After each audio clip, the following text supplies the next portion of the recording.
carefully when it comes to software development, like Edozie was telling us before I came.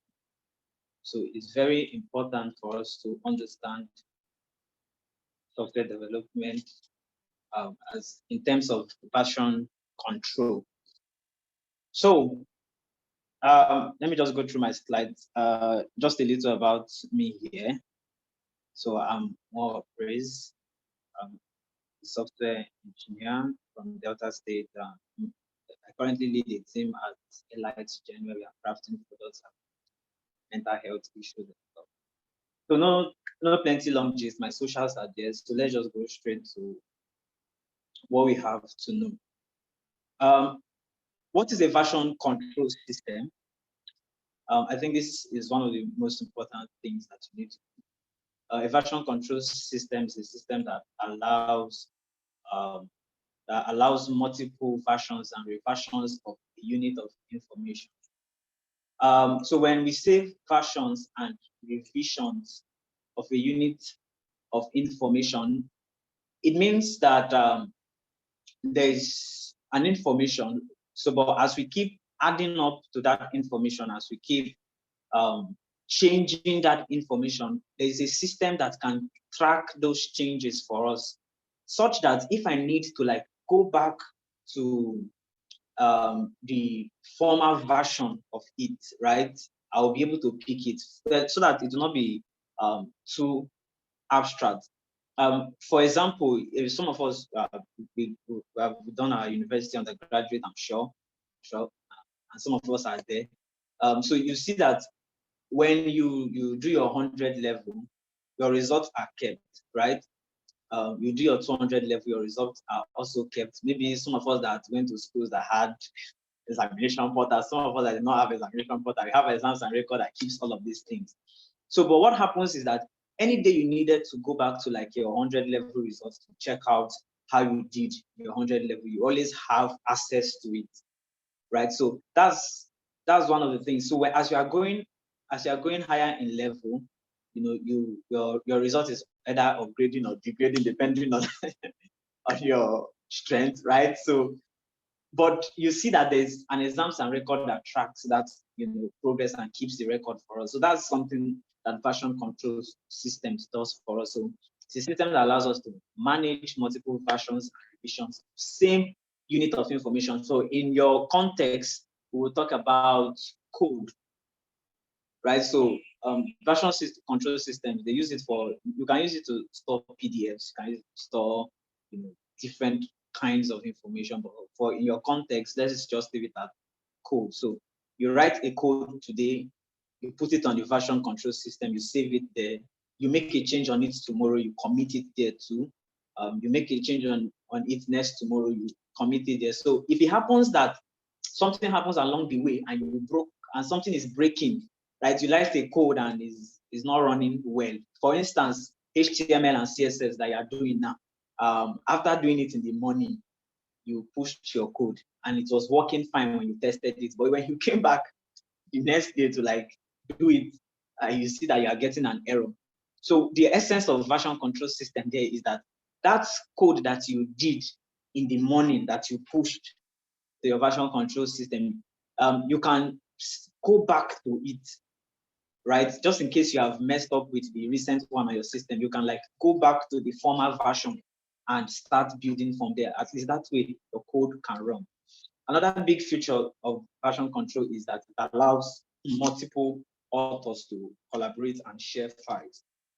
So this is the big part why we use it in industries and companies and the rest of them. So because it allows us to share files, it allows us to collaborate together in doing a project, in writing, whatever it is. You know, so we have multiple authors, you know, coming through together. All right. We are going to do a little bit of practical so that I don't speak a lot of English. This is not the normal thing to be doing, but I just want to put all of these things down so that you get the basics. So I just put down one or two things here. It says it allows you to conserve disk space. I will give us the reason of that one later. It helps us to achieve versions of information alongside the historical information about the version. This is another big part. So when you are pushing to a version control system, there are buzzwords like push, pull, commit, add, a lot of them like that. So when you are pushing to GitHub, for example, we'll get all of that, to your version control system, you want to put some information on that particular version of that your code, for instance. So you have information like the author, maybe your name goes along with it, the time, a commit message that tells what you are doing at that particular version of that application, right? So you want to say, okay, I added to the header of this page, I changed the color from red to blue. So when you are going back to a former version of that particular code, you can now see that there's a description that tells you that, oh, when on so date, I added so color to the version of this application. So if you feel like coming back to that application, you can come back to it. So even if you are no longer there and another person is picking up from your code and going through your commit, the person will be able to get an idea of what you are trying to do in the later versions of that particular earlier version, that particular code or application. So it's very important. And so I said this one before, it helps you to recover from accidental delete or edit. So maybe you mistakenly deleted something from your you mistakenly deleted something from your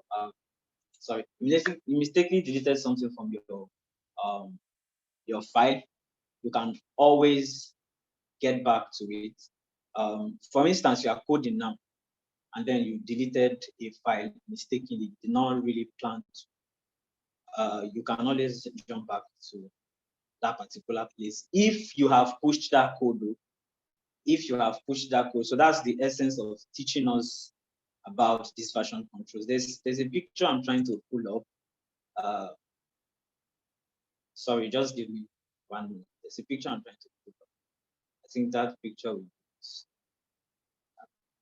better. I don't know why it didn't. Sorry, let me pull up that.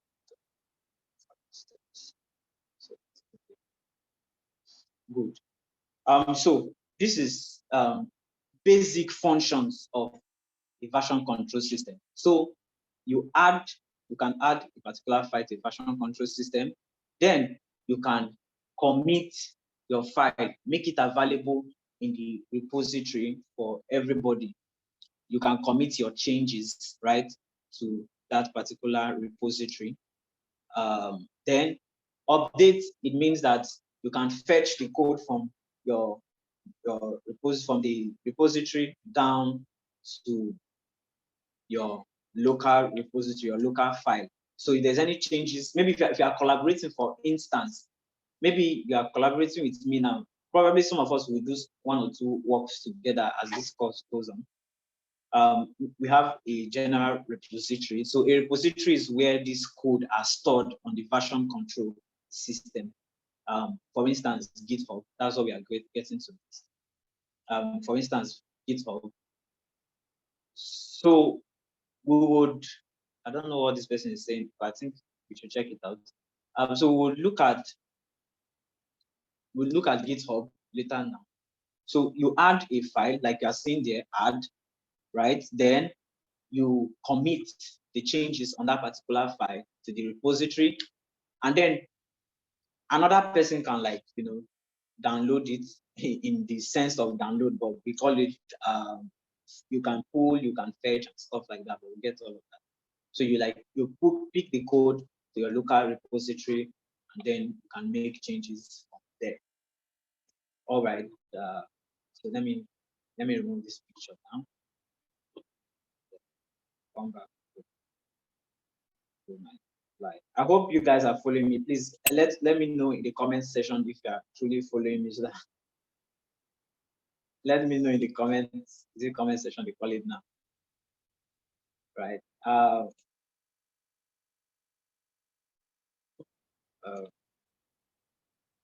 So there are two major, there are two major kinds of version control, so that we leave the session now. There are two major kinds of version control. We have the centralized version control system, and we have decentralized version control system. There's just a big difference between them. So one of the types of what do they call it now? Centralized version control system is what we call, that's what I just wrote here, subversion. So a centralized version control system provides a single repository where contributions are made on. So for instance, we have just one basket, right? And all of us are in the class where we are now. And if we want to, like if you go to the church, for instance, there's just one basket that everybody's going to put offering. If you go to a local church, for instance, tomorrow is Sunday. If you attend a local church, for instance, you know that you have to dance from the back of the church till you get to the altar where you have to like drop your offering. So that offering box is what we call repository, right? And I think that system is a centralized version control system, if I want to use it as an example. So that offering box is what we call the repository. So what happens is that all the members of the church are the contributors. So they take their contribution, which is their offering, and they put it inside of this one single offering box that the pastor will be standing close to it to make sure that nobody, no problem. That's not my point. Okay, but that particular offering box is just one, a single repository. So you cannot push to another basket. Any other basket now, if they want to give that money. So, but you have to like one single repository.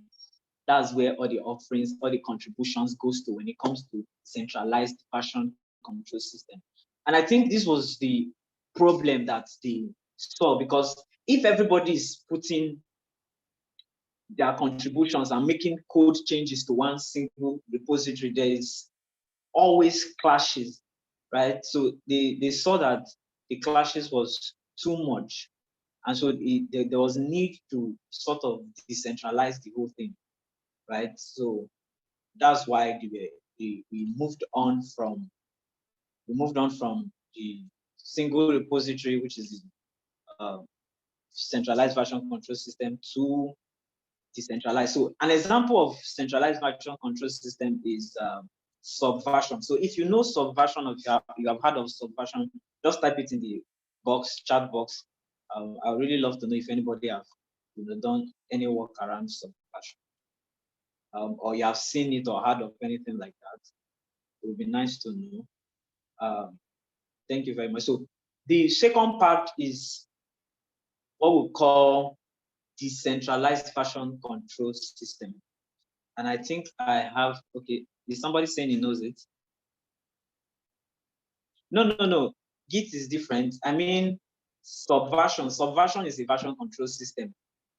It's an example of a version control system. I just want to know if anybody has used it before. I don't think normal people use it. All right. So, but because of the fact that the constraints of the centralized version control system, but decentralized version control system now solves the problem that they saw from the centralized version control system. It is the kind of version control system where we have a central repository, but each contributors have their own local repository. I think I have some images to explain this. I'll put it up now. But let me use the concept of church that I used of recent. I'm sorry if you're not a Christian. I'm sorry, I'm not trying to preach church here. So, for instance, if you go to these like large churches, they have one big basket that is at the yes. This guy knows it. Daniel. Okay, so this kind of version control system, for instance, we have a central basket at the front of the church, but each usher has a single basket that they are holding. So they go around the church to like share the basket around. People make their contributions to that basket. and then they gather all of it into the central basket. So if you have a question, we would attend to that, but let's just finish the session. So into that central basket, that may not really, I just want to give you a picture of it. So for decentralized, every contributor has their own repository, has their own storage, has their own repository, right? So, but they push from their own repository to a central repository where all of the changes will now be available to everyone, right? So let me give us an example now. So this is, so like we can see from this image now. I don't know if you can see this image. Decentralized form, we have just this one repository. This lady pushes to it, and this lady and this guy pushes to one repository. So they will have one repository, right? Then in the decentralized version control system, we have this lady, Ada, has her own repository, and this young man, John, has his own repository. But this is the general repository that they are pushing to, right? This is the general repository that they are pushing to. This is the general repository that they are pushing to. So this lady pushed her code to her own local repository. This other guy pushes his code to his own local repository. Then he pushes from his local repository to the general repository. She also pushes from her local repository to the general. So she's not making changes directly to the central repository. So that makes a lot of sense, because it make all your mistakes in your repository and make sure that it's working fine before pushing it to the central repository, so that you will not spoil things, right? So, which makes a lot of sense. Instead of just for her to just wake up in the morning and then she made a change to her code and then she pushed it to the central repository, which may break the code and cause a lot of issues for us. And this guy still pushes, so there will be a lot of conflict here. Yes, in context, decentralized is better. I think it was the problem they got from decentralized that we went ahead to do this decentralized one like Git. So just to give us an overview of what happens with version controls before we leave all of this talk and get into real stuff that we see. So we have, so what there are buzzwords like add, commit, update, push, and all of that. So let's say this girl is now Ada, like we called her, and this young man is John. So Ada creates a repository, right? Which is this one that we are seeing here. And then there's a file called foo.txt, right? foo.txt.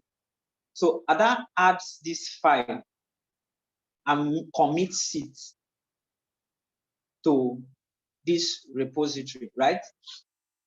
And then John wants to collaborate with Ada. So this is the central repository. So what happens is that John pulls the code that is in this central repository to his own local repository. That's what we are using the word update for. So there are different action words. Sorry, I don't know if you can use your mic. Sorry. There are different action words that we use. There's the function, the names for the functions, and we'll look at that now. So John pulls the code, which is updates his own local repository. And then when John has made a change to that code that he put, that Ada initially pushed to the repository, then he commits the change, right? He commits the change and push it to that repository. So if Ada needs to now make another change to this file that she created, since she has known that John is also collaborating with her on this project, she will not just go straight and make a change to this file. She will now first of all pull the file, sort of update her own version that is on her local repository, so that she will see what John has done before she would probably make another change and then commit it back to the repository. So like this is virtually how version control system works, in and around that circle. All right, so that brings us, okay, before we move from there, let me just pause here and see if you guys understand this theoretical part. Moving. All right, so I don't know if anybody has any question at this junction. I'll be more than happy.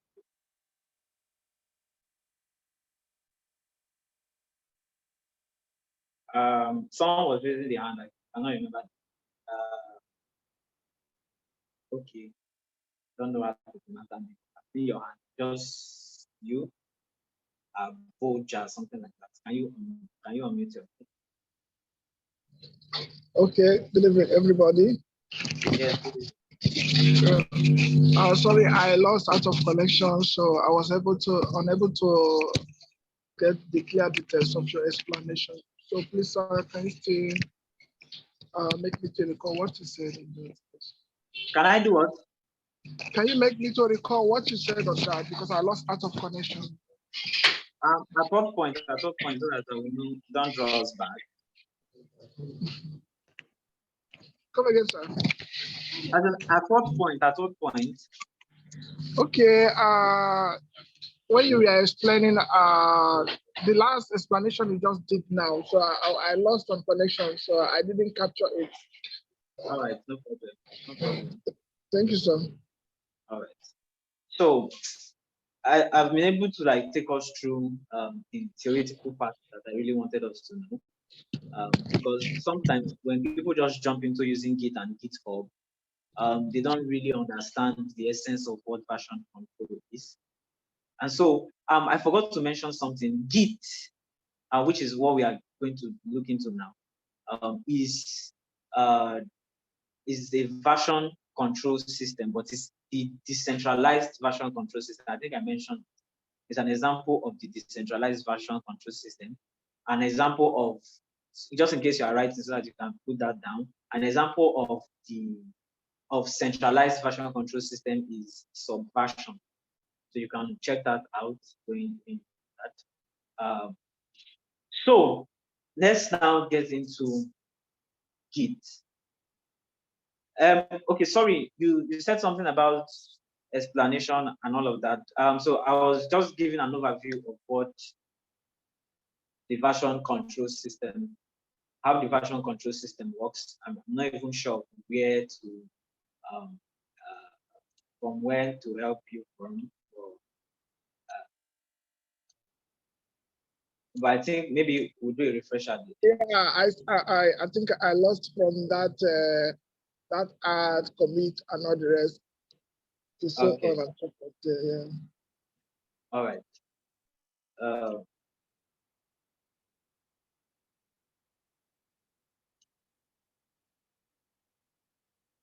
Okay, so so I just said in this image that we are seeing here, we talked about Ada and John. We've done that part very well. So I won't like to go back to all of this, but we'll get deeper into all of that later. Yes, an example of decentralized system is Git, and yeah, we work on command line when it comes to Git. So, but I just want us to do something. Let me just show you so that we don't waste a lot of time. Might share.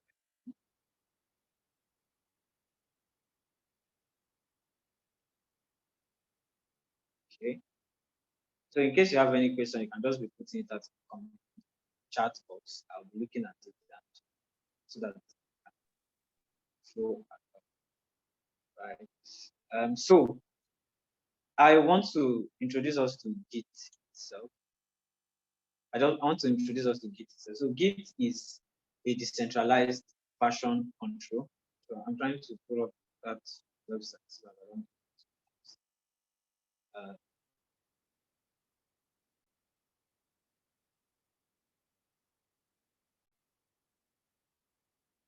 So Git is a decentralized version control system that helps developers to keep track of their code. Like we talked about version control systems, that it helps us to keep versions and revisions of our code.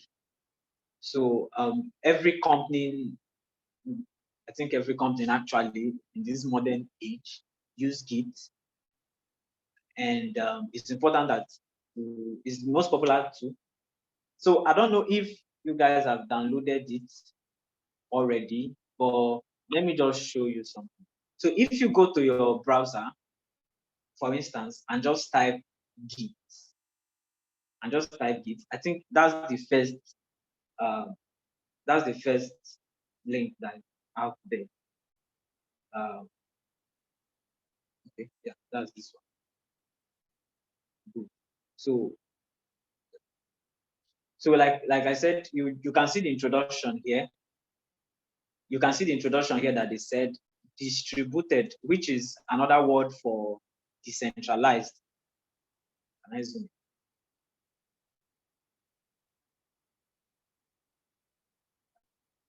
All right. Distributed, so that you see it now. Distributed is the new centralized. So, like I said before, one of the reasons why I think I was watching an interview with one of the guys that started up Git, and they started up. I think those guys worked at Linux. I can't remember all of those just for now. So, but I was watching the interview. So, but one of the things that they said is the problem they had the problem they were having in the company using the centralized system was what inspired them to build this Git that we see here. And I think it was Linux from Linux actually said. Well, I can't remember. Let me not give you. I can't remember. Well, but as you can see here now, decentralized is the new centralized. So sorry, distributed is what they wrote there, but distributed is another word for decentralized, right? So you hear of distributed systems. So that's what it means. It also means decentralized. So exactly, yeah, that's the meaning. Okay, so this is Git now, for instance. So what Git will do for you is to help you create a local repository on your local device, right? A repository, like we talked about, a container that will contain your code, and then it will help you fashion it. Are we getting that? Can you hear me now? We can hear you clearly. I don't know who is complaining. We can hear you very clearly. I can hear you, sir. Okay, the person should check his volume, right? All right. The volume, because we can hear you very clearly. All right. Thank you. So Git is a free and open source distributed version control system designed to handle everything from small to very large projects with speed and efficiency. So Git is free, so it's free to download and is open source. It means that we have a large community of developers contributing to that project, right? So I think they even wrote it here, Git is an easy to learn, whatever. It has classes, STM tools like Subversion. I think I've been mentioning this Subversion since, if you guys remember. So this is a centralized kind of version control system. CVS is another one. I don't even know this. All right, but I think I know this too. I think I know this too.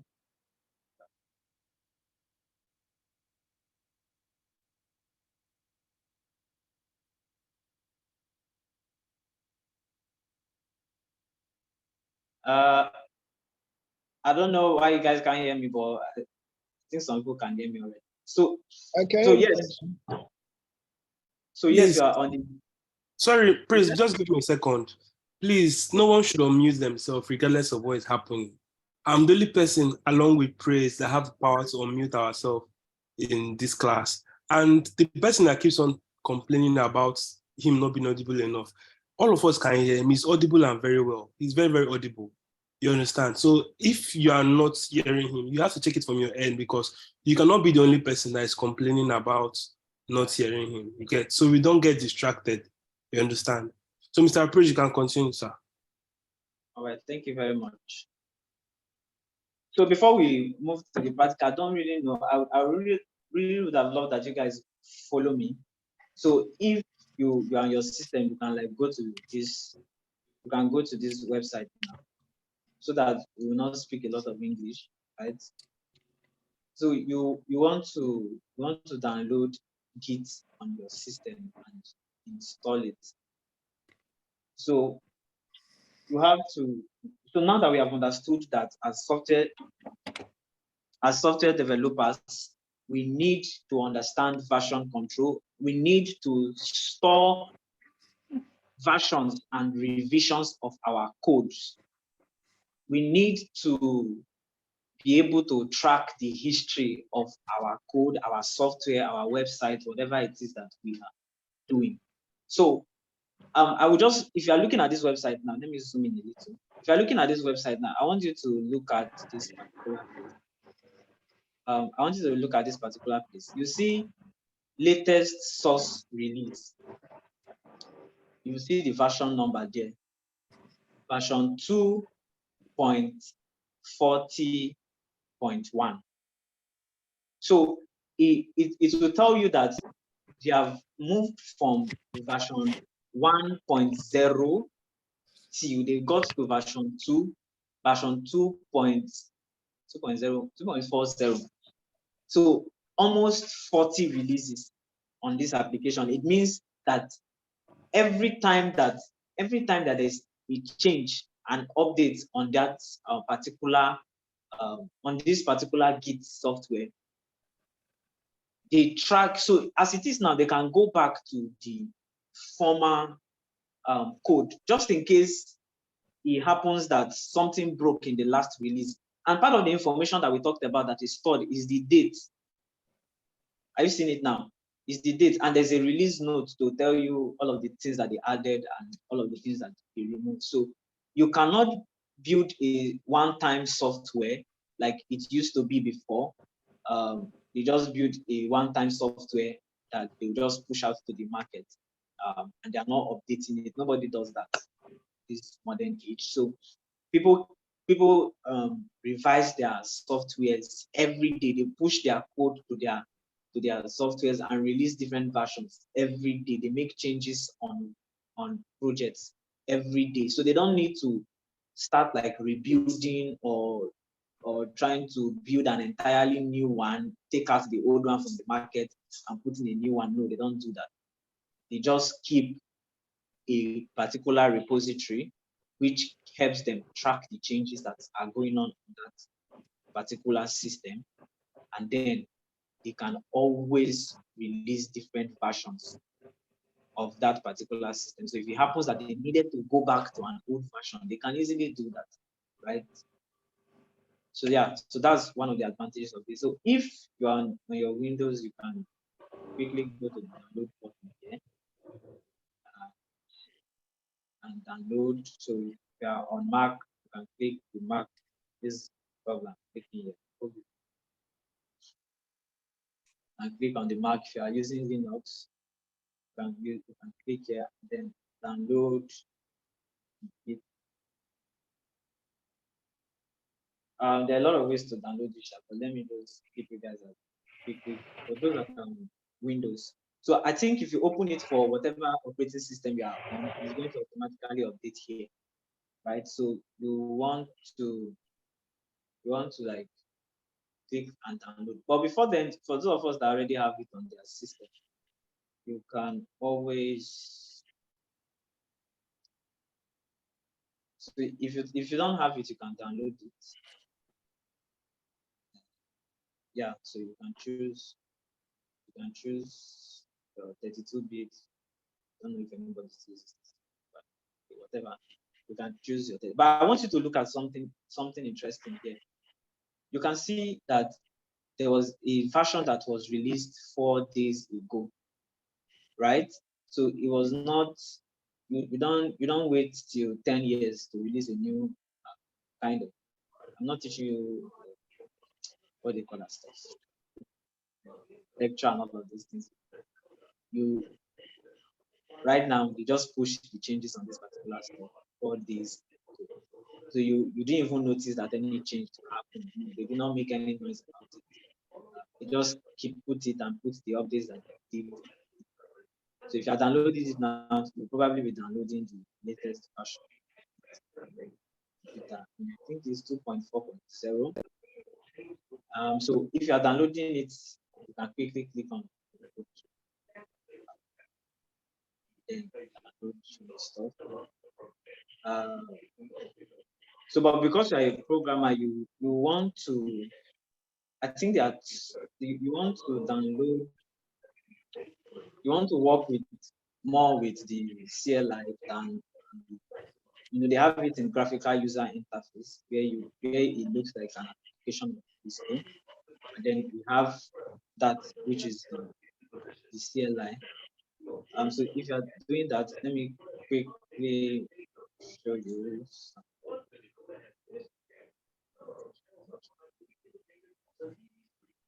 And yeah, I think everybody uses VS Code, right? I think VS Code is the recommended system for this class. Let me just,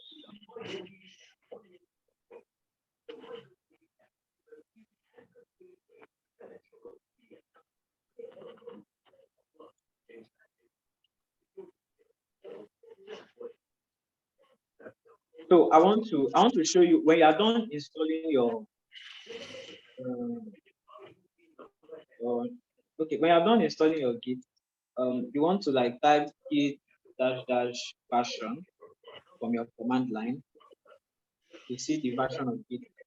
I think my own is quite good. So if you are seeing my screen now, you see that my Git version of my system is 2.3.0, right?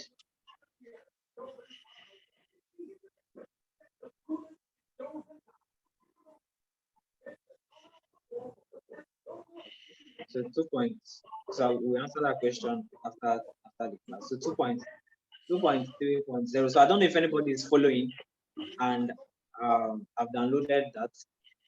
I also think that there's still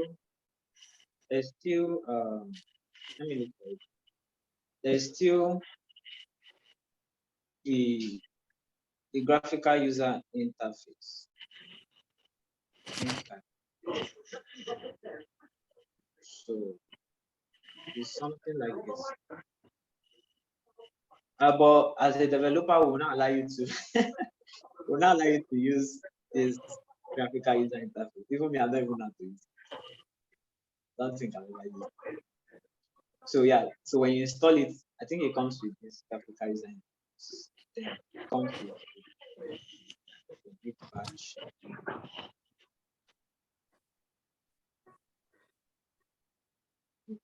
So if you have installed it or you already have it on your system, you can just comment on the box so that I will know that at least somebody that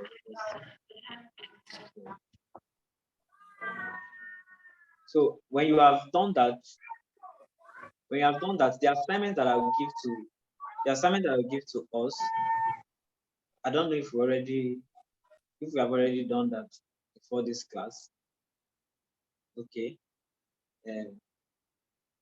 We'll download. You want to download the kind if your system is a 30. If your system is a 32-bit system, you want to confirm your system is 32-bit or 64-bit. So if it's 32-bit, you want to go for 32-bit. 64, you want to go for 64-bit. So that's that answer. So I just want to show us. Okay, let me do. So now that we know now that we know the version control system that we're using, how version control works and all of that. Now let me we are going to do a simple.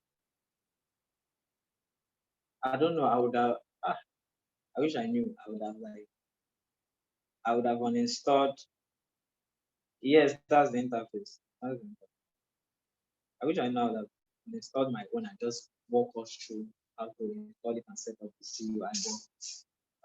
Let me just go through this stuff. But we'll do a practical of this before we close. Next 30 minutes. So can go. Then I'll give us an assignment because there's what we call local repository, and then they will have the remote repository. The remote repository is where GitHub comes in.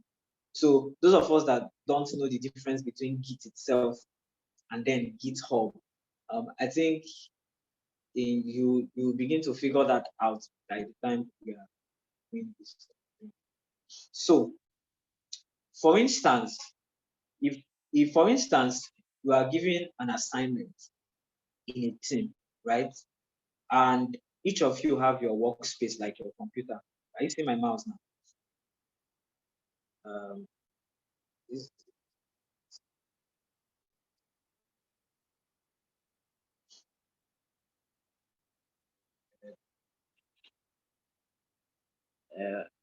I can't really see what you're putting out there, right? Is Git. Can someone help me put the link to the Git website on the chat box? Someone that knows it. Should just help her put up that Git. Put up the Git. Am I even copying? Okay. Thank you very much. Thank you very much. So that's the website so that you don't have issues with people downloading strange things. All right, thank you very much. So while you are downloading that, I would have loved to walk us through the setup. Let's just do this. Forgot that I would have uninstalled my own. Probably let's do it together. But now this is your workspace, for instance. So I thought us there are some buzzwords around this Git and GitHub stuff. But this is basic function in this Git for like everyday function. Right? So that's what we are trying to fit this image here. So we have workspace, which is your directory where you created your file, index of HTML, index of CSS. For instance, you are asked to build a website for a real estate agent. For instance, maybe that's your assignment. And then you set up your workspace here on your Visual Studio Code, and you have set up your work and you have made your code. So you want to add that code. So you want to add that you want to add the files. You want to add the files. Yeah, we'll get to GitHub. We are still in Git. That's why don't distract me. We have your files on your local system, or your files, your HTML, CSS file in your project. So you want to add those files to your Git repository, right? Which is this particular place where my hand is now. So this is where your Git is, right? So you want to add that particular file and then commit it. So add is a keyword that we are going to see. Then commit is another keyword. So when you add files, so you can do these two commands all at once by using commit-all, right? Commit.add. But if you want to walk it step by step, you first of all add your file, then you commit your files, right? then you commit your files. Then you commit your files to this local repository, right? So there's what we call staging, right?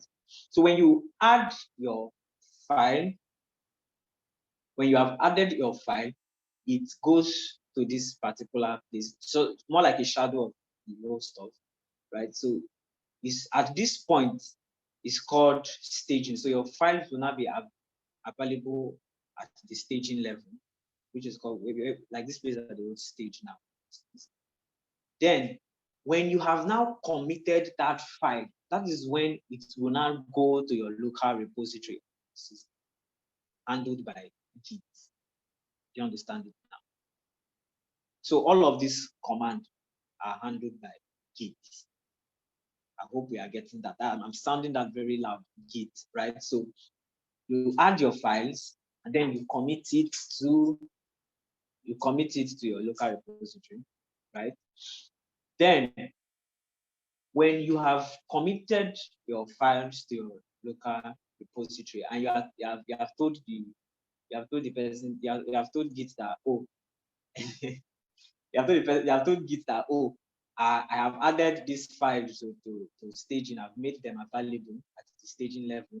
So now I'm ready to push it to the local repository on my system. And in this commit, you add a message. Like I said, you add a message. Maybe you added a header. You just flag it -m and write, I added a header to this page, right? Then you push it to the repository. So at the repository, it takes a snapshot. That's the code. It takes a snapshot of what the project looked like when you pushed it. Exactly how it was. Even if you are spelling James and you wrote only JAM, it will not add the ES for you. Exactly how it was. So it literally takes a picture of how the project was and stores it in this local repository. Then this is where GitHub now comes in. So GitHub is now at this point where this place you are not seeing remote repository. So GitHub GitHub is now the remote repository. Remote repository in the sense that everybody that can use the internet, that can get to www.github.com, can access that code. So that code is now available remotely to the people. Depending on, can use private and public, but that's not the point now. The point is the fact that this code is now available remotely. So you now see that Git is what is working on your system. Like we explained, the decentralized version control system. So everybody that is working on the project has Git on their system. They have their own workspace and they have their own local repository on the system. So if we are 100 working on a particular project, there are 100 local repositories so they have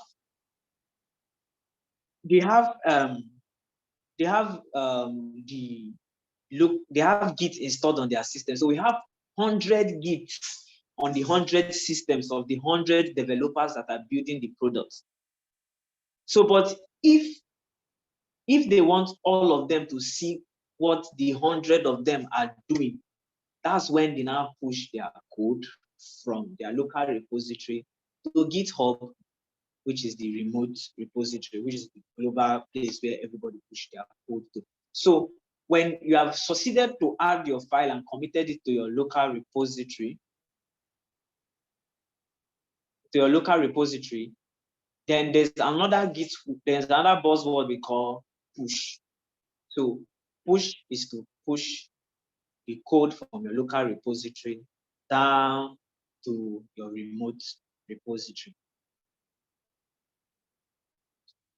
So GitHub now is the central repository.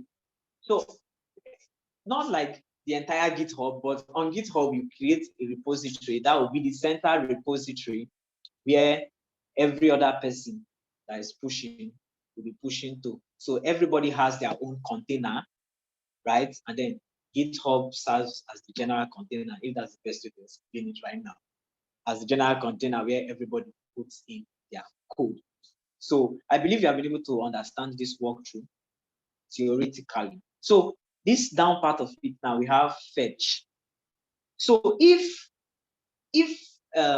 like the picture we are talking about, so if for instance I have pushed a code to the repository and you that is listening to me now has also pushed a code, before I will make any changes on my workspace, the right thing to do, knowing that it's not only me that's working on that project, is to fetch from the remote repository, which is from GitHub, is to fetch. Then when I fetch it, I will now merge whatsoever changes that you would have made on that repository, right? For instance, we are working on a class project together. So any changes you made on that repository, right, I will now fetch it and add whatever you have done to my own local repository. Do you see it now? Before I make any changes, right? So I fetch it, I add it to my own local repository. So this, you can use fetch, then later merge.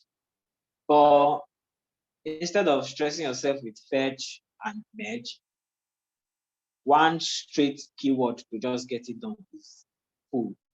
So if you use pull, you automatically do fetch and merge together. So pull the changes and add it to your own working repository. Do we get that? Do we get that now? So if you are with me, you can just quickly type in the chat box so that uh,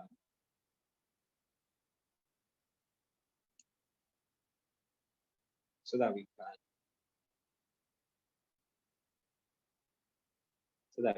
do that. So I don't know. I really wanted. Okay, let me just use the next 5 minutes and get questions. Just put it at the chat box so that don't need to, right? Just put it out in the chat box if you have a question. I would have really loved to install this stuff.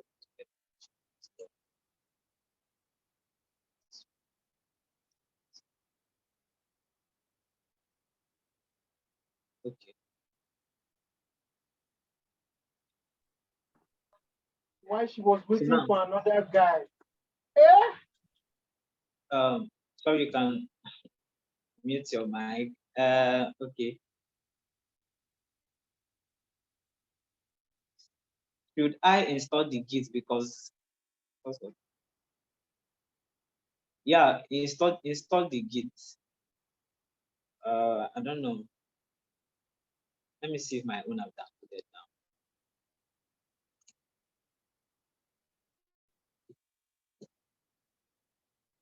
Let me see. I already have it installed on my system. So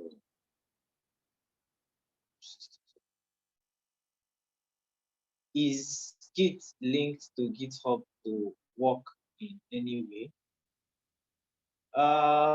They interact together. Git and GitHub interact together, but they are built independently, but they work together, right? So if you really got that explanation, you see that Git is more of setting up the repository in local, right? Then GitHub is more remote kind of stuff, right?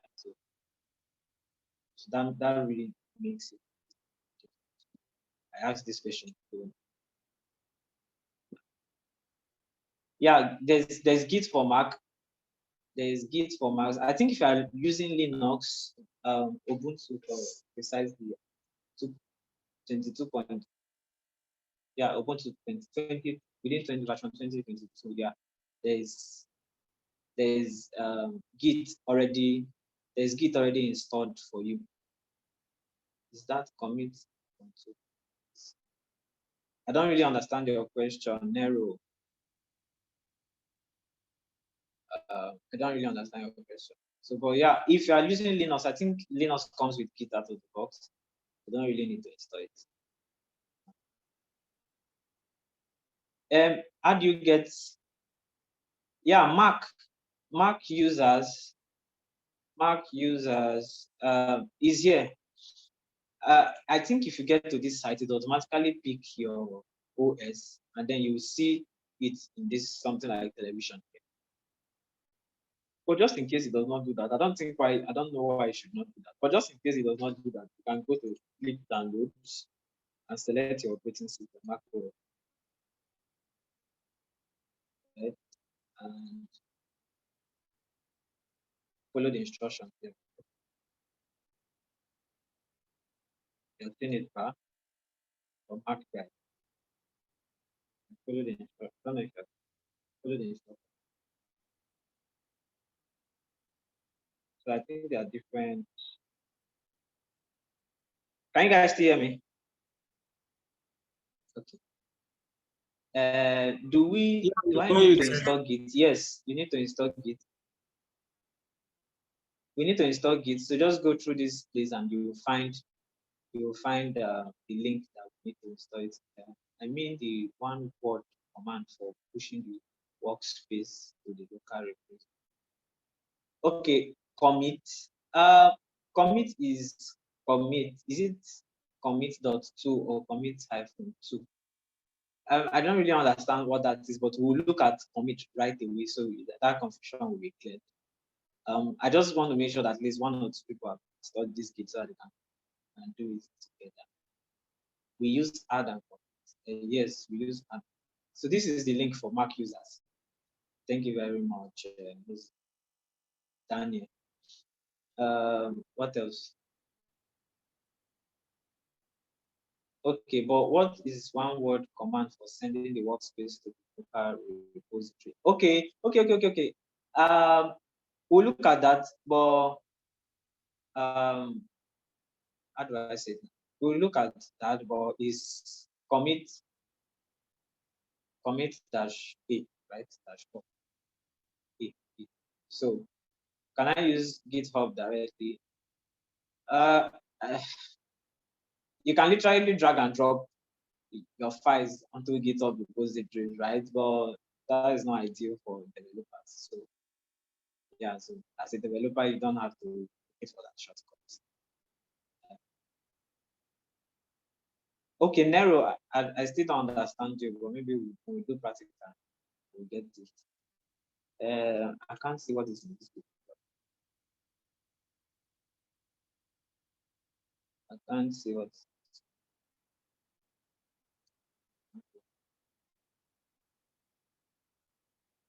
Yeah, exactly. Commit.com.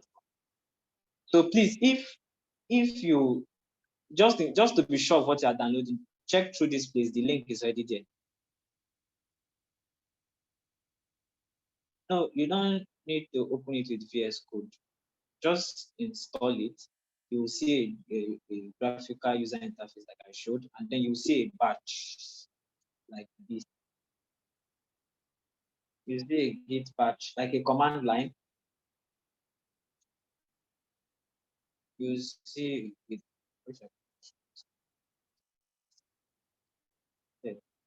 Yeah. So you will see. I've shown you the graphical user interface before, but you also see. You also see a batch like this.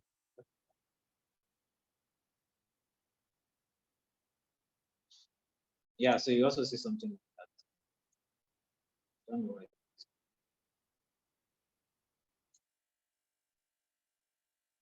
So you also see something like this. You also see something like this. So something like a terminal. So when you're done installing it, you have something like that. I wanted to show us GitHub. Let me just go. Just installed it, correct. Does have its own language like okay, Git Git does not really have a language as such. It just has some commands that we use that are dedicated to Git itself. It just has some command. And if you have installed it and you type Git, I think the Git dash help, right? Or Git dash help, or you can just come to the documentation here, right? Developer, and so you should be able to use check reference manual, right? Then you'll be able to see how everything works here. Right? Developer should be able to be doing things like this. So it does not have its own language, but if you go through this reference here, you see Git, you see Git config help. I think it's Git help. And if you use Git help, yeah, once you use Git help, you see all of the stuff that there. And if you go through this,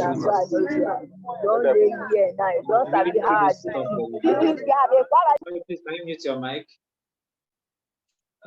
So if you go through this reference here, it's not everything that you need, Sha. That's why I would just, it's not everything that you need at once, but as you progress, you'll probably be needing to go through this stuff. You can just easily browse about it. So yeah, Git does not have its own special language. It just uses a set of rules. And it's asking me how do I want to open the file. Open which of the file? What did you download? Please download an execute, what do they call that thing? Exe file, like easily install if you have Windows. I'm just should I use Chrome instead? You can use Chrome to download it. Does Git and GitHub has its own language like JavaScript? No. Yes, Git uses the command line. So you can work with your Git from command line. You can work with your Git from Git bash, and then you can work with your Git from your GUI. But I think for now, stick with working with Git from your batch. And my this is not installed.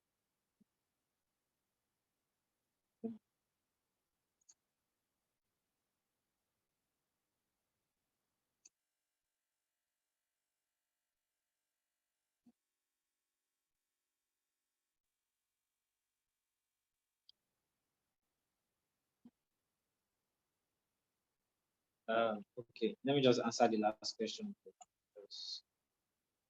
What's the last? I can see a black screen. Welcome now. That's what you have to do. Yeah, so somebody should help me put the link to the reference there. Let me. So yeah, I'm sorry, I'll just only be walking through it. Now I cannot have all the operating system. I'll just work with the guys that are using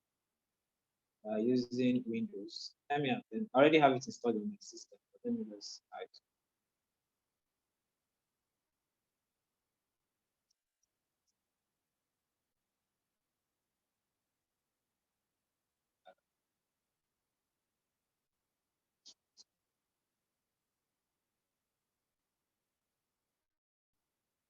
All right, so if you have successfully installed it, I think one person has done that.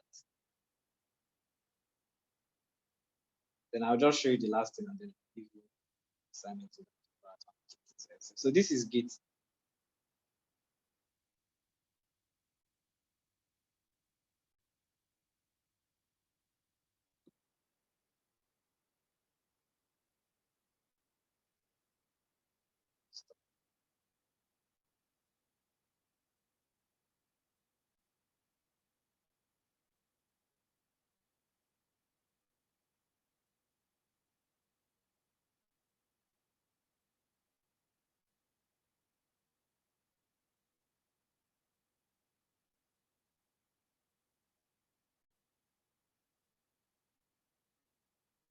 Okay, so for Windows users, I think you probably see something like this, right?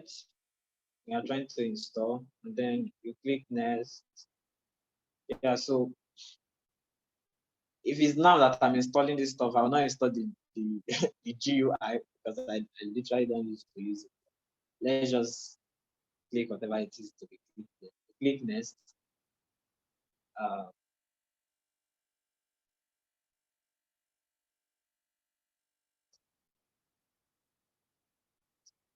Okay, so I don't know whether I should explain what's going on here, but the version I was using before, they were using master as the main. Okay, let me explain that. We'll get to that.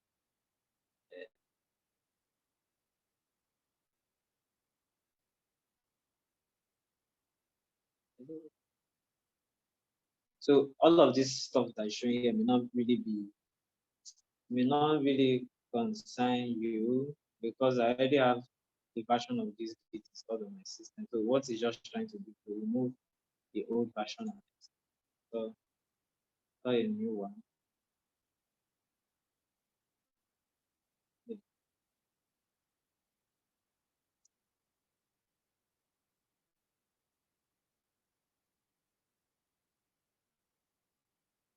So the person that is saying that is lost, just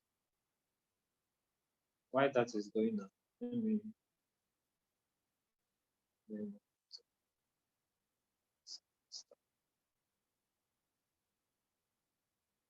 So for the person that is saying that is lost, let me just go to follow the instruction, go to the Git website, download the Git on your system and let it be there for now. So good. So after we have done that, that will now bring us to the Coco, which is the GitHub.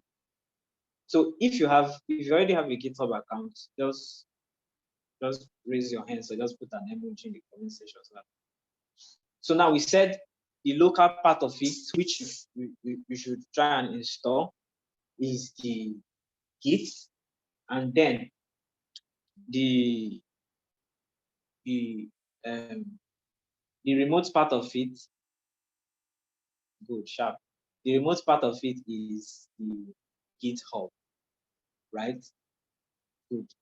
So if you don't have a GitHub account, somebody just said he created one. That's beautiful. You don't have a GitHub account, so you can just go to github.com, whether you're using a phone or a system or whatever. Good. If you already have a GitHub account, beautiful. Whether you're using, so if you already have an account on GitHub, fine. If you don't have an account on GitHub, it's still not bad. So go to github.com. Go to github.com. If you created one sometime ago, look for it. Go to github.com, click on sign up. Of course, the developer shouldn't be explaining all of these things, right? So you click on sign up. I think these guys have very, very interesting interface when it comes to signing up on GitHub. I think they are just a few things. This is just crazy. Different interface. So yeah, some of you will be creating stuff like this, right? With just your power of HTML, CSS, then your JavaScript. So you want to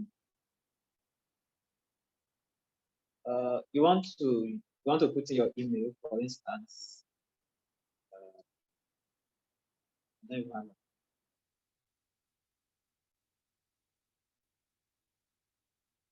Okay, you want to put in your email. They'll ask you for your email. They ask you for your email. Mr. Praise, are you teaching them about GitHub, about opening an account on GitHub? Yes, sir. Okay, the thing is actually we're not supposed to teach about GitHub on this class. This class was strictly for there's someone else that's supposed to handle this. So it's strictly for version control, basically explaining version control theory, then Git itself. So how to push from, how to commit, how to add, and some other Git command. So, but as regards GitHub and every other thing, they have a class coming up next week where someone is going to handle this.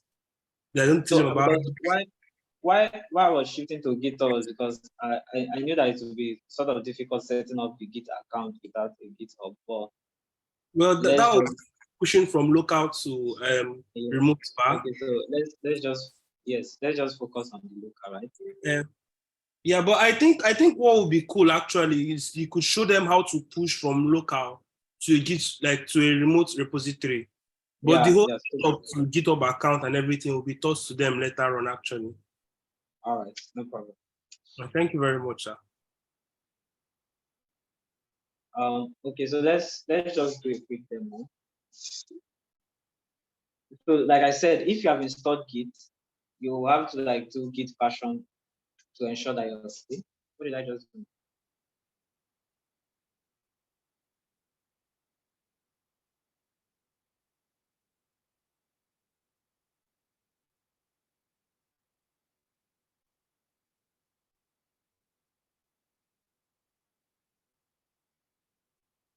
So yeah, if you have installed Git, then for instance, this is your VS Code. Let's just do a practical example of how all of the version control stuff works. So you want to create a file, right?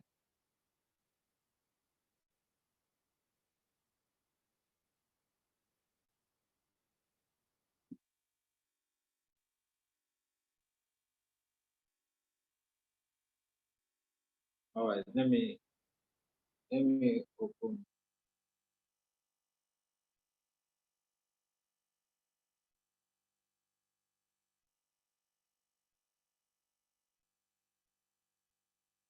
All right, so I will answer all of those questions later. Okay, yeah. So, so I have a particular project open now titled test.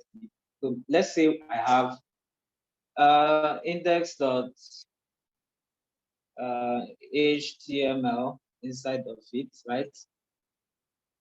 For instance, and I have, okay,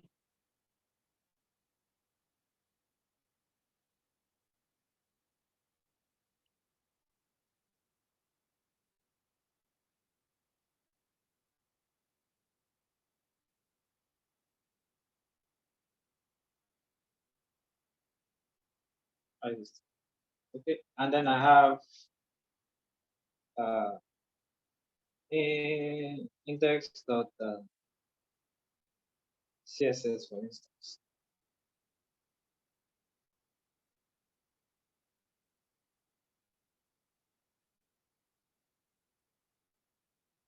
All right, say I have these files on my system, for instance, and I want to start up a project.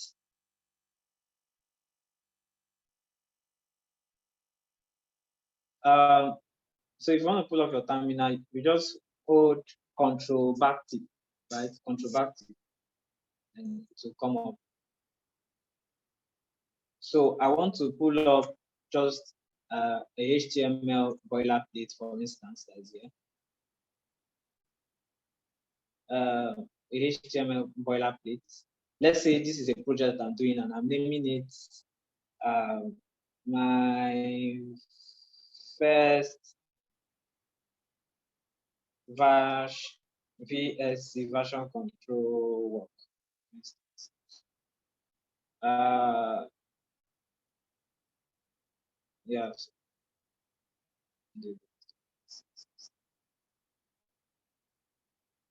So I have, let's say I've designed this website, you know, I've designed this website with crazy features and mad stuff. So, so one beautiful thing about Git is that you don't need to wait till you have finished the entire work for you to push, right? Especially to your local repository. So because that's truly the essence for you to be able to have a screenshot of all of that. So if you have gotten your Git installed and every other thing, when you have set up your work and you want to push to your local repository, sort of to explain everything that we have talked about version control, you want to do git init, right? So git init. So this git init would form or would create a local repository for you. So when you type git init, after that you have set up your project and your work is there, you click. Why is this?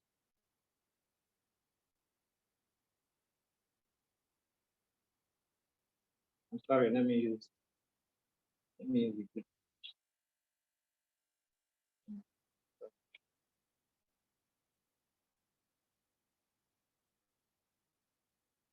I'm sorry, let me why.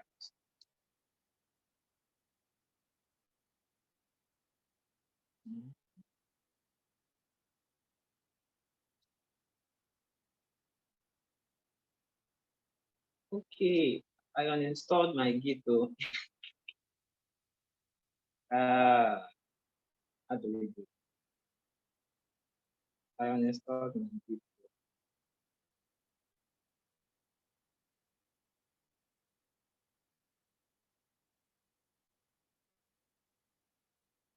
Okay.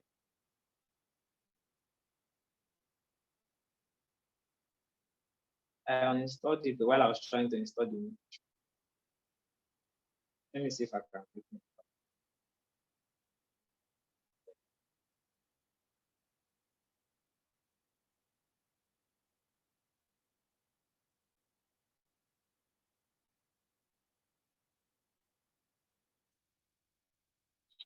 Sorry, guys. I'm sorry, guys. I uninstalled it. Okay, but it's almost done, Joe. It's almost done.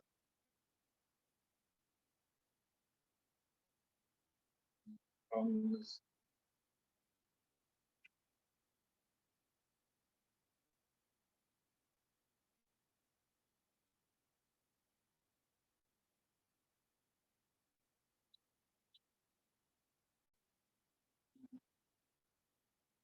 All right. Sorry. Uh,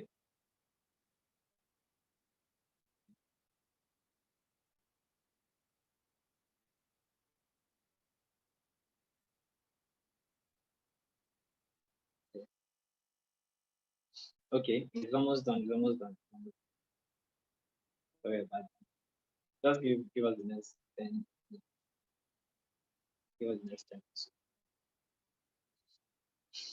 All right.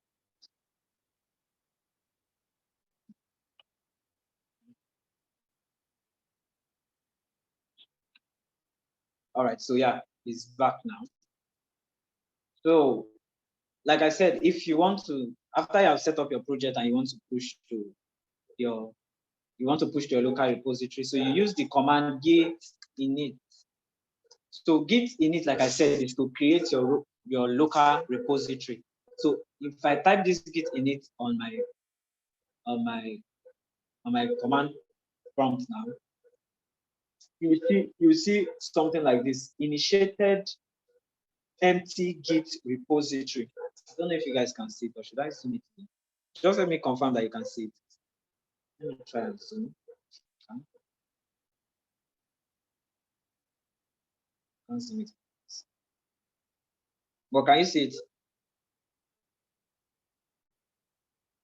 Just confirm that you can see it. Okay, beautiful. Beautiful. So you see now that with git init, what happened is that it initiated an empty git repository on your local device, and it gave you the address of that repository, which is this stuff I see now, right? So it sort of created an invisible folder that you are not seeing, called that is saving in .git, right? So which is an empty repository where it will be saving the snapshots of your files. So like that explanation that I gave, the next thing that you want to do is to say git add. So git add is to add the files that are here to your work, right? So, but before git, there's this stuff we call git status. So you want to use git status to know the status of what is happening. And if you look at this stuff now, in version control systems like GitHub, and one of the things that makes Git and GitHub beautiful for decentralized version control system is the fact that you can have different branches. You can branch off, right? Different branches. That means different channels through which the code is being used, is being pushed to the repository. So as you can see here, it says no commit yet. It's because we have not committed any code to this repository. And then it shows contract file that are on this directory. I understand you know what directory is already. On this directory on my system right now. So we have these contract files, which is these files that you are seeing here. So it's showing red. It means that we have not committed it yet.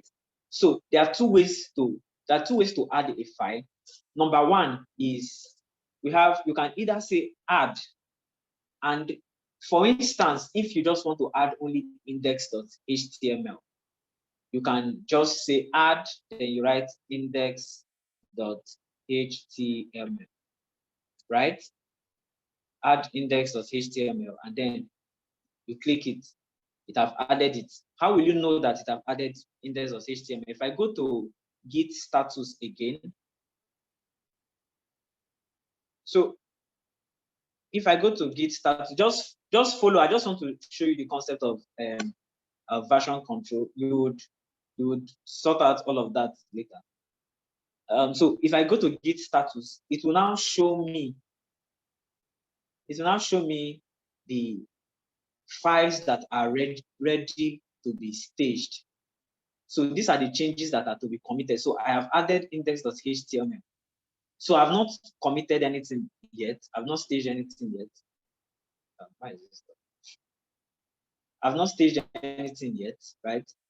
So because I did not add index.css, right, it will now be picking index.css as the untracked file. Are we getting it now? It will be picking index.css as the untracked file. So, but if I don't want to add each of my files separately, I can just do git add, then I'll put a full stop, a period there, and then it will add everything. So now if we go to git status, we will now be able to see that our git has now picked both index.css and index.html, right? So if you are sure of adding everything together, you can just quickly use git.add or. But if you just want to add a single file, you can use git, then git add, then the name of the file, right? So good. So this is the add part of it now. So the next keyword is git commit, which I said when you're committing a code, you are pushing it to, you are now going to commit that code to your local repository, right? So you commit that code to your local repository. So if I say git commit, I also told you that you want to add a message of what you did, right? Of what you did. So when you want to add the message, you now use, I hope you guys can see it. Please confirm that you can see it, the last part. Confirm that you can see the last part. Okay.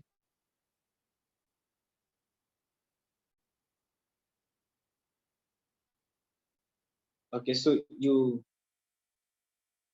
git commit, then you want to type a message. That's where you now use -m.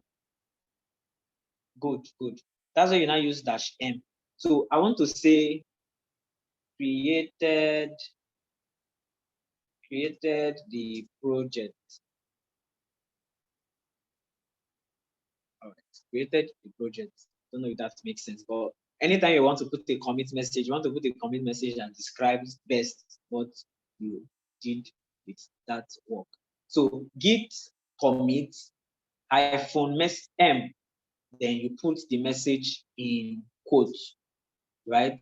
So that way you are now going to commit these changes that have been made on this particular project work to your Git repository. So if you click this now, it will now show you master, which is the branch and all of that. It will now show you 2 files changed, 14 insertions. It will totally calculate how many lines of code and all of those that, all of the activities that you did.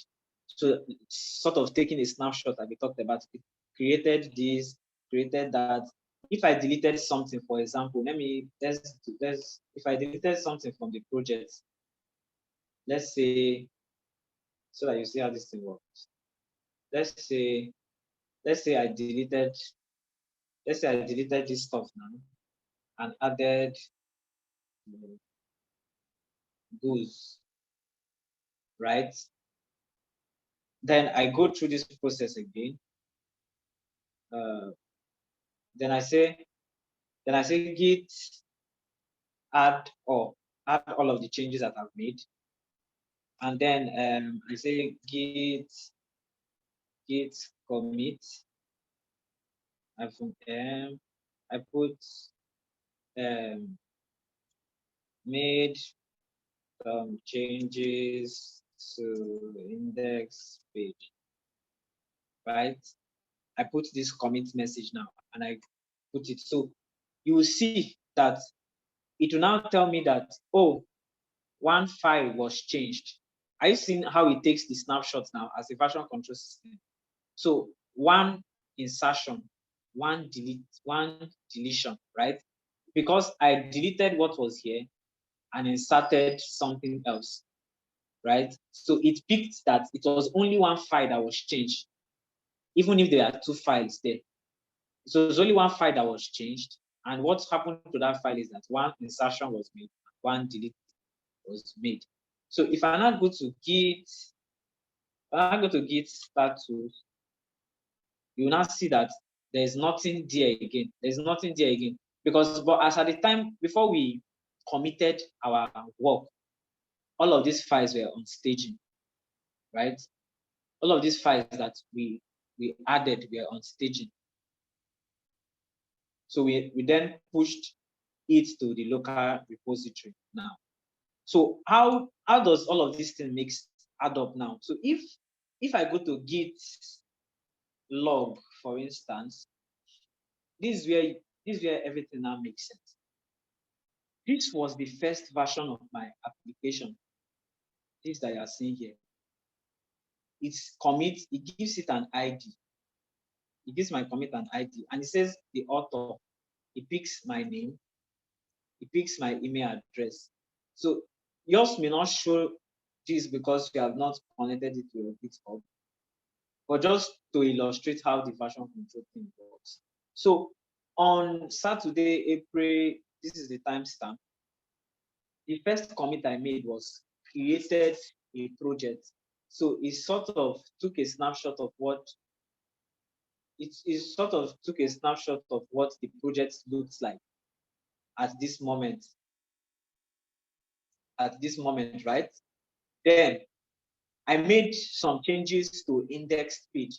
It took another snapshot of what the project looks like. So this stuff here is what makes version control beautiful. The fact that we have created this first project and then we created it. So if something happened, if maybe now I was trying to do something and the code stopped running, for instance, I can easily come back to this particular version. Are you seeing it now? So I can come back to this particular version. So as it is now, I've been able to initiate my Git repository, create an empty local repository, right? Then I went on to add the files. Then I went on to check the status, which when I added it, it pushed the files to staging. And then I went on to commit the file with my commit message here, right? And then I went on to view git log.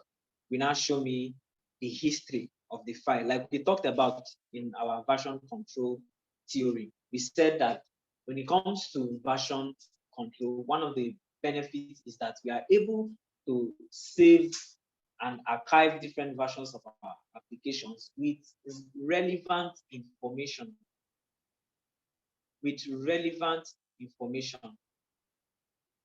We get that now. So I'll be able to know the date, the person that authored it, and the rest of it. So the beautiful part of all of these things is that you can now, so this is your own repository. Like we talked about decentralized version systems. So this is your own repository. Let's assume that we have a GitHub repository, like a remote repository that we have to push code to. Did I create one?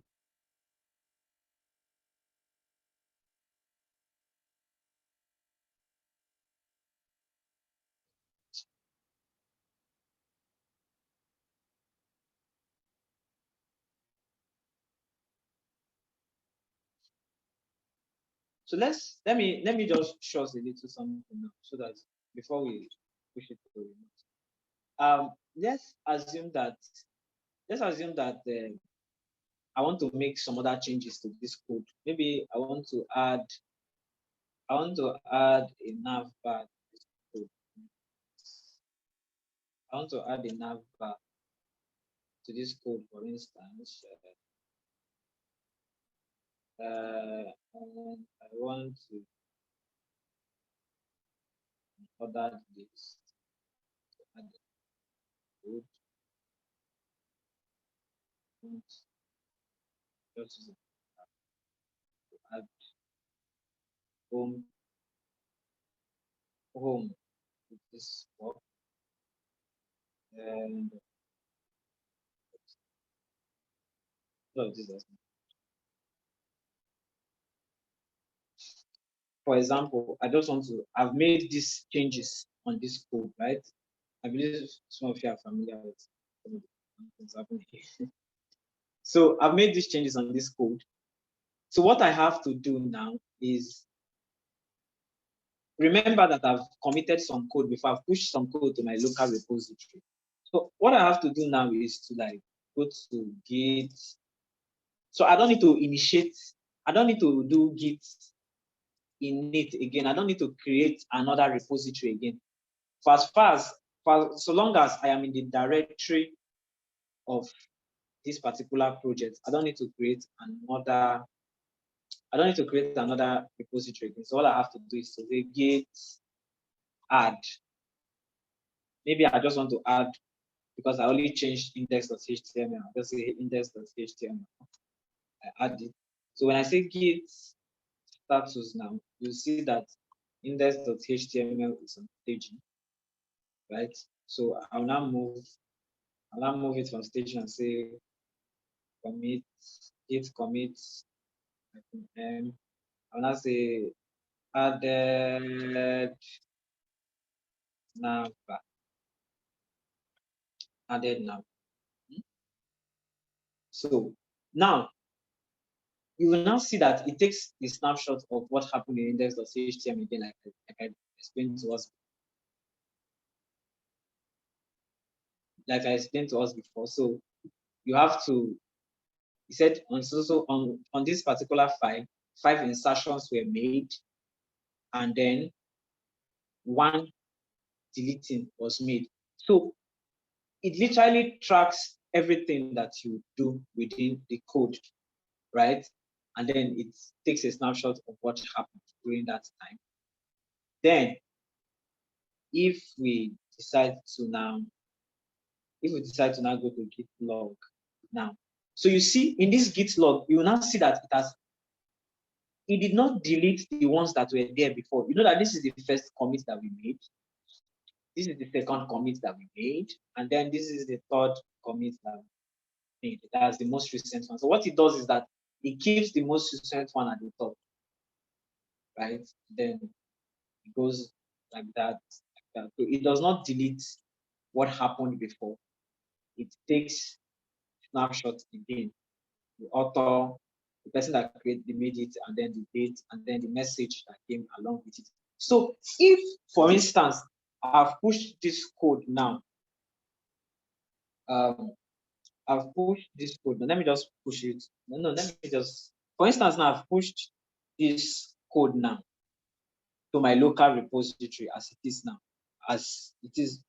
now presently. And I want to like know what I've been up to. Maybe I left this project for like 3 months and I came back. I just want to see where I left the project off from, the things that I've done, the things I've been able to achieve. You know, this is just a small project that you can remember with your head. Imagine that is a very large one, right? Imagine that it's a very large one. So you want to, like, if you come back here now, you can see the date you created the project. You can see the changes that you made next, as according to your messages that you did there. You can see that, oh, I added the nav bar here. So what happens is that at every point of this commit, you see that it took a snapshot of what it looked like, took a snapshot of what this was like on this day, took a snapshot of what it was on this day. So let me attempt to like show us what it feels like to commit this code to a remote repository. Then we will close for today and then we'll go and do our homework. That's why we are developers, guys.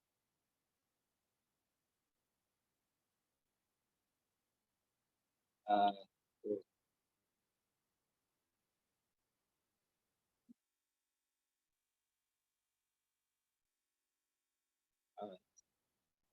sorry, I'm just trying to like go back to just create this this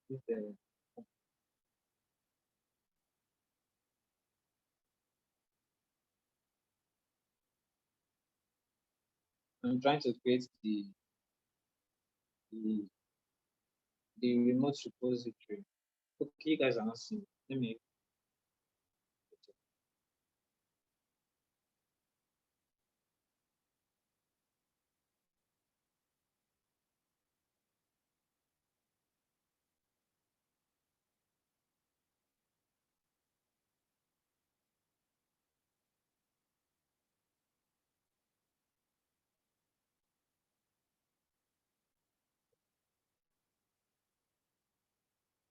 All right. Let me project what I'm sorry.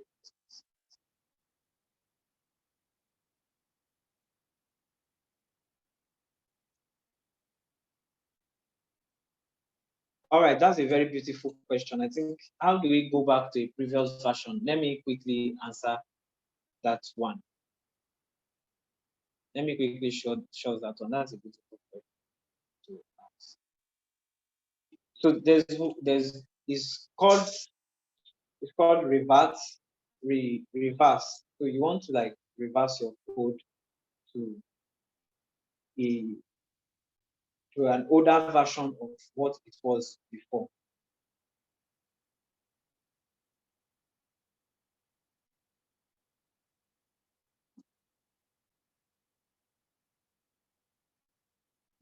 So you want to, here's my VS Code.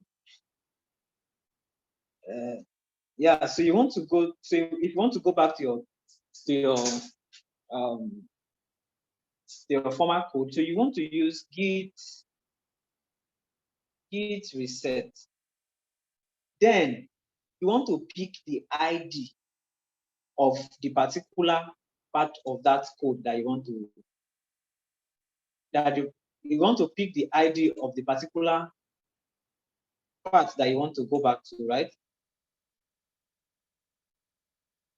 So you want to pick the ID of the particular code that you want to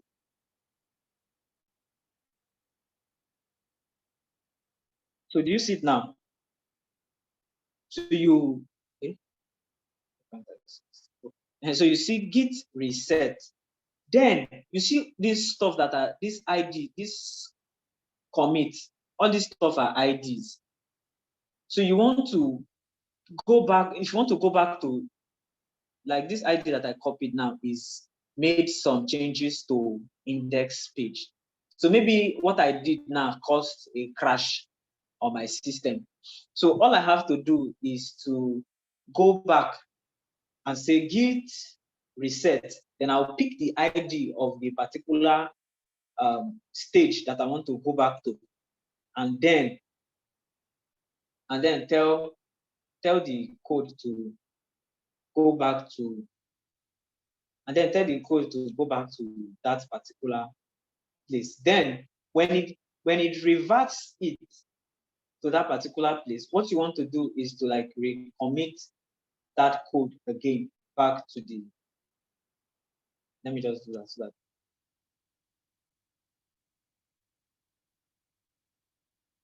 let me do that. Yes.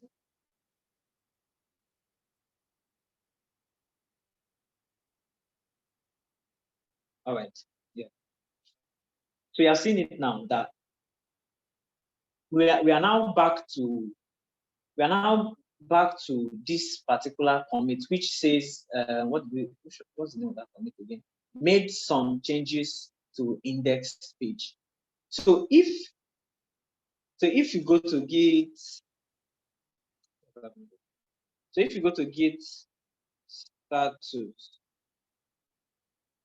if you go to git status now, you will now be able to say changes on stage from commit. Are you seeing it now? Changes on state from commit. So you now want to, like, there are two options here, like as you can see now. It's either you add it back to update what will be committed if at all there is something to be committed, or you just use git restore. What git restore will do is that if there's any changes before I do this thing now, it will discard it. But if there's changes and I want the changes to be added to the version that we just got back to now, I will use git add first. But since I want to like, discard whatever is there, at least I don't even have anything there for instance. So I want to say git restore, then the particular file name, right? .html. So if you notice our index.html now, for instance, I don't know if you notice what happened here. You notice that before now, we had a nav bar here. Are we seeing it now? We notice that before now, I created a nav bar here, right? I created a nav bar here. But as we got back to our former version, like the way it was before, when we go back to our former version, where is that again? So when we go back to our former version, which is made some changes on index, which is the first version it was before we added that nav bar. You see now we are back to that particular point. So there's nothing like nav bar added here. The beautiful thing is that you can still go back. Hey, the beautiful thing is that you can still go back to that place. You can go back to the way the work was initially, or let's just go back to the nav bar so you see the difference now. Git is git. Okay, let's do log first. So we have git log. So we want to go back to. So you see now that we are back to the. Let me open this now.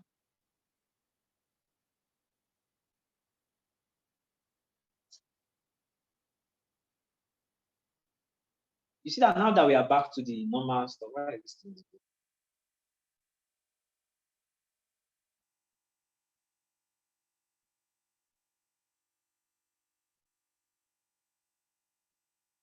Don't know why this stopped.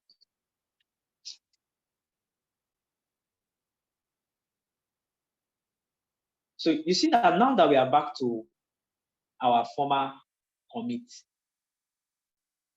you see, made some changes on the index page. So I told us that there are two ways. It's either like if I wanted to keep that version that we removed, I would have added the files with the changes that I've made back to it, but I discarded that other commit by using git restore index.html. But if I did not want to do it like this, I would have like recommitted the version that we got back. But let me just show you exactly what I mean. So you see that we are able to move from a newer version back to the older version of our code. As a matter of fact, if we want this code to go back to, can I remember that thing now? If we want this code to go back to the initial way it was when we started this project, we'll just pick the ID of the commit and then we'll add it. And then we are back to where we were initially when we pushed the code. Right? So we can just do git add the HTML instance and then do git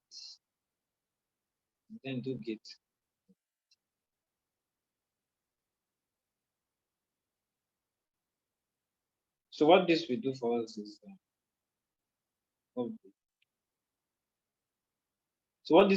is to update what we already have on the file, and then we can now do git restore index.html, for instance, and watch what will happen now. It immediately brings us back to the version that we were. It brings us back to sorry.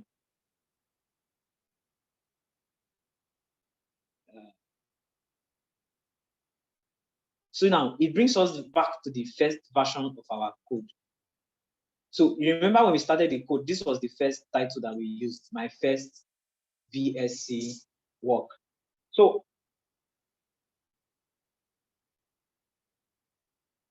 yes, if you have, is it advisable to commit before? If you are sure of the code that you have, why not? You can commit it before reversing to a new, like what I just did now, before reversing to the previous version that you want to. Yeah, so you can commit if you have made any changes. Actually, commit it so you can save that particular version.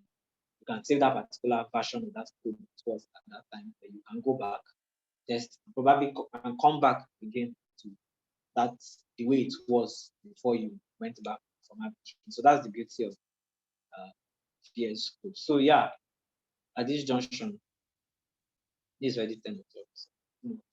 So at this junction, I hope I will be able to help us to understand version. So the idea is not for you to I was thinking I was going to do a lot of practical, but I just understood that the idea is not just for you to know everything about it. The idea is for you to understand how the version control works, how you are able to label your codes from one version. So your assignment will be to, I don't know who is going to take you. Surprise. About the assignment, I'll discuss that with you later. We'll just discuss that privately. So, because it's a way we normally give the assignment. So, because we're letting them submit in a particular manner. You understand? So, we'll discuss that privately. So, thank you so much. Yeah. I just wanted to say that at this point, so we'll talk about the assignment. We'll know how to. No problem. So, well, I just want to add something because I'm seeing somebody in the comments saying Arabala Munagit. So I need to just, but people that don't understand Igbo, that means that I've run mad. With me and Git, I've run mad. You get? So but let me just pacify you guys. Now, Git is not a difficult thing to do. One of the basic things you must understand about Git locally, because to not refer to Git in the remote, that is GitHub. Later, I'll do that one. So it's just that version control is that where you are working with someone basically on a team, you understand? And like he talked about decentralization, whereby you are in different places. I know most of you want to become devs that are working for French companies, Portuguese company, American company, and be getting $2K, $3K, $4K. You get? So one of the ways you can get those $4K is that you have to learn Git, because if you're working with people that are not in the same location as you, I don't know if you understand. So learning Git is very, very important. So I want you to just have a basic understanding of Git from this class. Is that what you can basically know is that you can add, you can just learn the command. There are commands like git add, git status, git log, git commit. All those commands are basic commands that you just have to learn. And the only way you become good at Git is not just by reading it. It is by always using it. And this rule applies to everything in programming. You can only become good at something when you practice it. You can never become good at something if you just read it and like, okay, it's in my head. It doesn't work that way. I don't know if you guys are understanding. So please, do not be afraid. Git is not like, it's not of the devil. There's nothing that's going to happen to you that will be so bad. You just have to practice and practice and practice. And in time, you understand it very well. You get, ba? So that is just it. So does anyone have a question? I saw someone raising up their hand before. Yes. Okay, Isaiah. Okay, Isaiah, you can speak.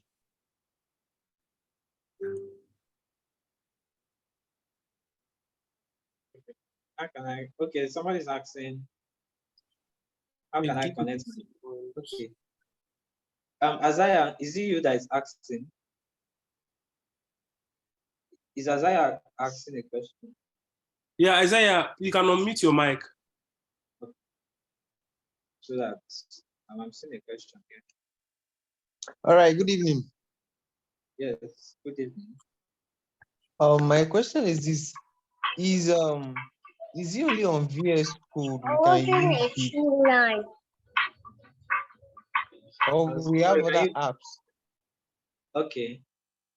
Is it only on VS Code we can use Git, or we still have other softwares that we can use Git on?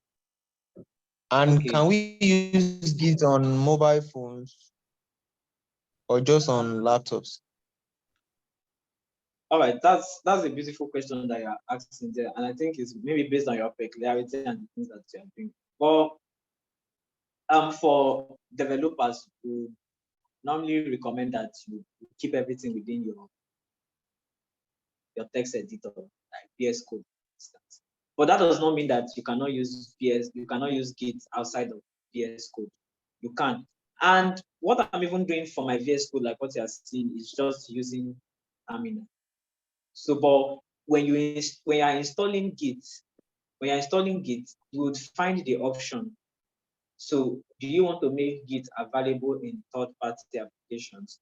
So it means that you will not only be using the Git bash. Like if you install it now, there are two that come with it. We have the Git bash and the Git GUI, graphical user interface, which is something like an application. I think I showed it for now, right? So, but when you begin to work, you will now begin to understand that you will not like to be moving from your VS Code after developing your VS Code, then you move to another terminal to go and do your push to your GitHub. That would be too much of stress and that would be too much of waste of time. So to be productive, you want to make your Git available on third-party terminals in your system, which is like your PowerShell, your Windows, your command line, and then you can access that command line from your VS Code, like what I was doing. Then, Ibo, I think for starters, do what's comfortable for you. If when you study Git, you have Git Bash, you have Git UI, GUI. So from there, you'll be able to figure out how it works for you. But my advice is when you're installing it, you'll find the option. I think there's a particular screen. You'll find the option there that you have to click so that to make your Git available on third-party panels. So you can use it on your command line. You can use it on your command line on VS Code. So it's not like an extension or anything that I'm using. It's just the normal command line that's on your system. I'm using a Windows system, so you just have to toggle the command line from the VS Code and use it here to make you more productive. Yeah, so asking if you can use VS Code on phone. Sorry, Git on phone. You cannot install Git on phone, right? And I don't want to go more than that because there's actually a way you can use it through another application, but I don't want to do that for now so that we don't complicate things, right? Yes. All right. Thank you very much. I was able to help you. Thank you. Yes. Thank you. I'm seeing some questions on the chat. Yeah, Nero, you can speak. Nero, speak before I go for the chat.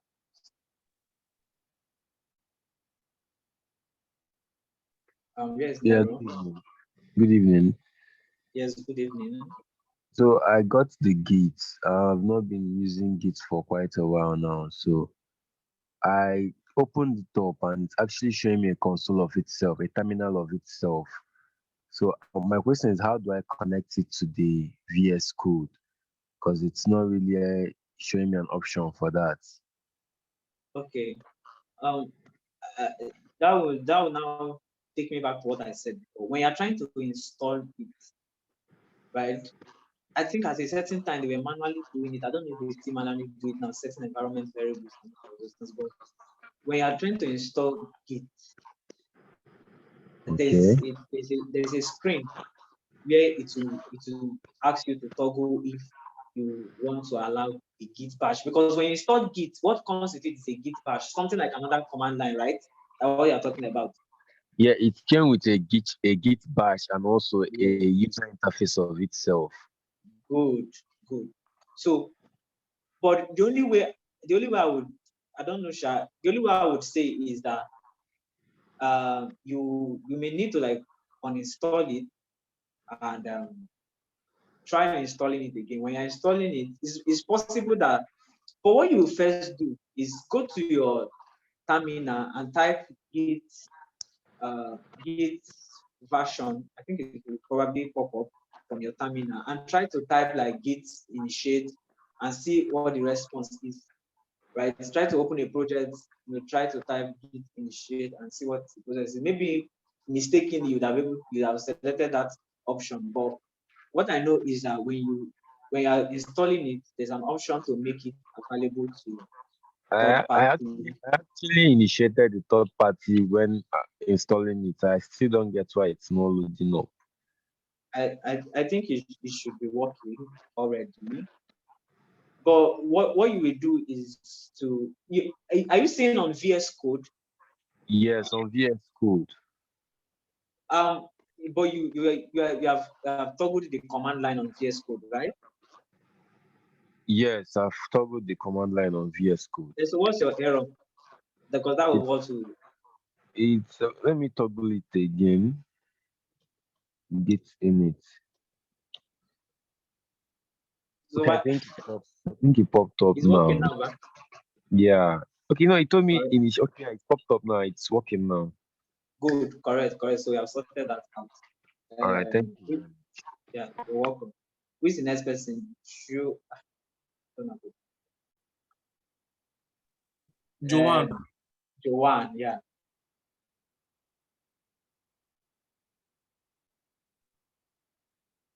Hello, Joanne. good evening. Yes, good evening. Good evening, Joanne. Okay, so my question is that part where you said we should write Git in it. So when I type the Git in it and I'm to press enter after typing that Git in it, right? Yes. After press, so when I clicked on the enter key and it just popped up different errors, and I'm like, what's happening? So I don't know, it's not the same thing with what's happening. So that's what I don't understand. It will now, my question will now be, from where did you type the Git init? Is it from the Git bash? Is it from your command line? Is it from the command line you toggled from the VS Code? From where? The terminal on my VS Code, yeah, that's what I did. So, but do you have Git installed? Yes, I just installed it now. So the problem will now be, did you install it, allowing it to have access to third party? But those are technical stuff. But these are not really version control stuff. Right? Yeah. If you installed it allowing third party, it should automatically work. But I think you should try out creating a project, creating a file, then you have to cd to the file. I'm not even sure of that. You have to like open the folder in the command line, right? So when you have opened it in the command line from your bash, and try using Git init again, and let's see what happens. Because if it works on your bash, it means that you did not allow for third party. So it will not work on your VS Code. It will not allow it. So the way you can do that is like to install, and then when you are trying to install it, just take time and be reading those stuff there. Those things are too many. Okay, so I have another question. So when I finish installing that thing, and I also clicked an option of let it display on my desktop as an icon, something like that. So what displayed on my desktop was Git bash. I don't know if it's the same thing. Correct. Bash. Okay, no Git problem. Bash. Thank you. Yeah, you're welcome. All right, thank you, Joanne. God sent will be our last question asker for today. Yes, he'll be the last person. Any other person would have to ask on Discord. So God sent, you can speak. Okay, good evening, sirs. Yes, good evening. Thank you very much for this wonderful class. God sent, please, excuse me, it's like your voice is familiar. It's like another person has to ask question that will go beat around the bush. Please, it's after 10, no. I beg, let's do fast. So okay. Because your voice is familiar.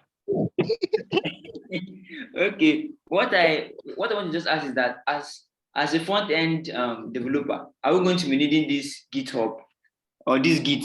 Sorry, are we going to be needing it? Like, is it going to be essential? So it's just what I just want to know. Only. Is as a developer. Surprise. I want to answer this question. Okay. Did you hear me that time when I was saying that if you want to make $2K, $3K, $4K, that you will need it? No, service fluctuated, so I went offline. I don't know. Maybe you know because I spoke on it extensively here that Git is decentralization essentially, and most of the devs now are working remotely. That is, even if you are physical, you still have to work. People are working on different branch. Later, you guys will learn about branching in Git and GitHub and stuff like that. So it is essential to you as a developer, not just a front end. Even back end, mobile designer, iOS designer, everybody has to learn everything. It's an essential part of programming. Okay, thank you very much. Yes. You understand, Ba? Yes, I'm clear now. So it's not about front end or back end or anything. Okay. Generally, programming is an important thing. Okay, sir. Thank you very much. Yes, thank you. This is your last question, but it's not that thing. No, yes, sir. Yes, sir. Finally, you are repenting. Thank you so much. Okay, you're welcome. I don't know if some people, I just saw a comment saying some people are coding with their phone. How would you help us with how to install Git? Yes, and that's actually a funny thing because initially we were not supposed to accept people into the program that did not have laptops for coding. Yeah. But at some point, our boss was like, let's just take in people that somehow they will figure out something. So I honestly do not know what to tell people about, because personally, I've not used I don't think Git works on the phone unless if it's VS Code app that is inbuilt commit, add and commit to VS Code. So, but I don't know about that. That's a solution that I can show them though, but I do not want to show it out because of the complication. But there's a solution actually. Okay. So for the person saying you don't need to install VS Code on your phone, let me just.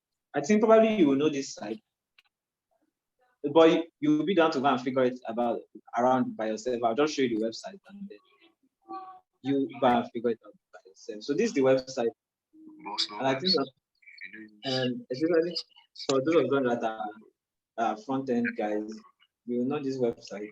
So it's an online ID that you can be using, and then you can run Git commands on it. So it works on your phone. It's a website. So it works on your phone. So it works on your phone and all.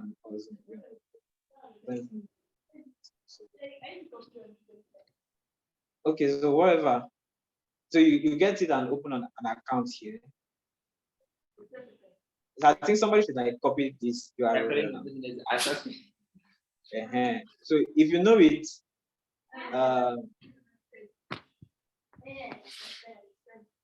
you'll be able to figure it out by yourself. But if you come here, you would see there are two ways actually.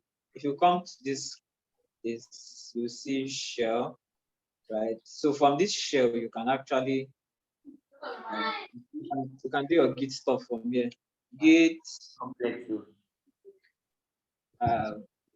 just to help you get Git version. So you don't need to install anything here.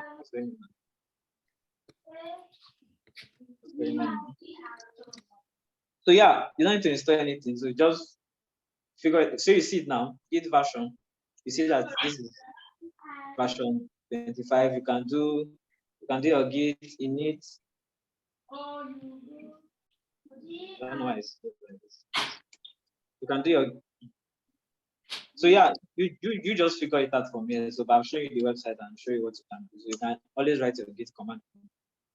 So you see that the same thing it did, initiated an empty Git repository in this. So from your shell here, you can always, so you figure it out from here. So I've shown you, right? So that I think that's the last thing I will do.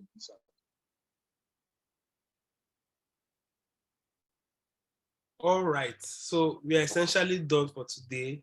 I want to give appreciation to Mr. Nwonho. I don't know if that is correct. Nwonho. Okay, Nwonho, praise. Please forgive me for not pronouncing it right.